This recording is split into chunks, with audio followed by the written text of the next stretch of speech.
So ito na nga mga Habibis, pumunta ng gym si Habi David at malapit na mag-dinner. Kaya nag-prepare na kami ni Ate Rose ng mga ingredients para sa lulutuin namin for tonight. Magluluto kami ng ginataang sitaw kalabasa na may hipon at kangkong. Kaya nag-start na akong maggisa ng maraming bawang sa kawali tapos nilagay ako ng isang sibuyas. Isinabay ko na rin pala sa sibuyas ang kaunting luya. And then, iniligay ko na ang sitaw at kalabasa at ginisa ko yan for about 3 minutes. Ang gusto ko sa gulay yung medyo crunchy. After a few minutes ng paggigisa, nagsiso naman ako ng paminta. At nilagyan ko ng kaunting asin. Tapos, hinalo-halo ko lang ulit yung ating gulay. Iniligay ko na yung hipon. Siguro mga 20 pieces yung ginamit ko dyan. And then, ginisa-gisa ko lang din yan for a few minutes. Tapos tinakpan ko para lutuin lang ng very light. At nung nag-orange na yung mga hipon, tsaka ako naglagay ng gata. Nabili namin ni Ate Rose yan sa palengke. Siguro mga 30 pesos worth ng gata yung binili namin at nilagay ko dyan. Haluin lang ng mabuti at huwag kakalimutan tikman ang niluluto. At pagtikim ko, parang may kulang na tamis, kaya nilagyan ko ng kaunting asukal. At nung malapit ng maluto, tsaka ko iniligay yung kangkong. Nakakaloka na parang may pala yung lagay ko na kangkong. Pag kumakain kasi kami ng ganito sa dampa, nilalagyan nila ng konting kangkong. Iniligay ko na lang lahat ng binili ko kasi sayang naman kaysa masira, diba? At eto na nga, luto na ang ating ginataang sitaw kalabasa na may hipon at kangkong. At sakto lang din ang pag-uwi ni Habi David kasi kakatapos lang namin magluto. Naghain na kami ni Ate Rose at tinawag na namin si Habi David para kumain. Miriam, kakain tayo. Let's go. Wow! Ginataan. Bigyan ko ng kangkong yan. Ulas mo na ako kamay. Okay. Ate Rose, kain na tayo. Ano nilitimpla mo, Ate Rose? Mango. Habibi, premium Cajun Boost Mix Mango. Parang sa tatlo? Yes, for the 3 of us. Sarap din yan.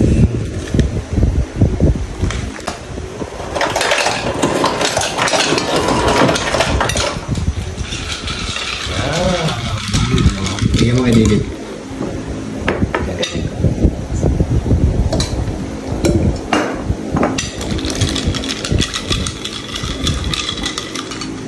Ganda kasi maraming gulay. Ano to? Kangkong? Yes. Saan ka ang kangkong? Bumili kami na Ate Rose. Kailan? Kanina, di ba? Malengke kami. Ano ba rin kay Karina? Bakit hindi ka bumili ng itlog? Meron. Saan siya? Ayun o. Basta ako. Kailan ka naman gilengke? Kanina. Nung nag-gym ako? Oo. Pag-malis ka, sabay tayo. Ay talaga? Yes. Gusto ko ng maraming gulay. Nilalagyan pala ng kangkong to. Di na, di ba sa dampa pag kumakain tayo? Pero dapat konting kangkong lang. Napadami yung kangkong ko. Okay lang kasi gusto ko ng gulay. Lagi tayo nagkakarni. Diba? Pero akala ko talaga ay sitaw at kalabasa lang. Hindi ko alam na pwede palang may kangkong. Oo. Thank you, baby. Welcome. Kain tayo. Tikman mo. Nakalimutan ako sabihin. Alam. Thank you. Sarap nito. I'm sure sarap to. Ate Rose, halika na. Pagtataas ako ng paa, kahit sasabihin na naman nila na ang pangit daw tingnan nakataas ang paa ko. Nasa bahay natin to. Kung sa bahay ng ibang tao, hindi ako magtataas ng paa. Pero kasi hindi ko alam, pag nakataas ang paa, mas masarap. Tapos sasabihin na naman nila, maingay daw ako kumain. Ganyan, parang hindi ako maingay. Hindi ko kasi namamalayan. May isa nag-comment, sabi niya, you eat so noisy, it's so disgusting. Kawawa ka. Ali, wag mo ako panoorin. Galit. Sorry po. Minsan napapasarap ako sa kain kasi ang sarap ng ulam. Hindi ko na namamalayan. Sobrang sarap, baby. Yehey. Gulay. Happy ako kasi maraming gulay. Yeah. Can you cook more gulay, please? Yes.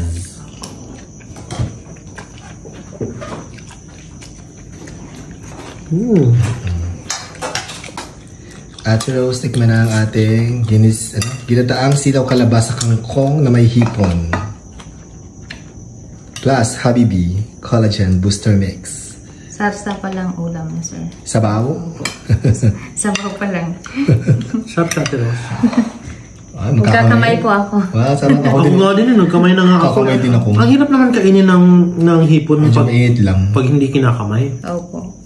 Diba? Mas masarap kumain pag nakakamay. Mas nakakagana rin. Nakakamay, nakataas ang paa. Yes.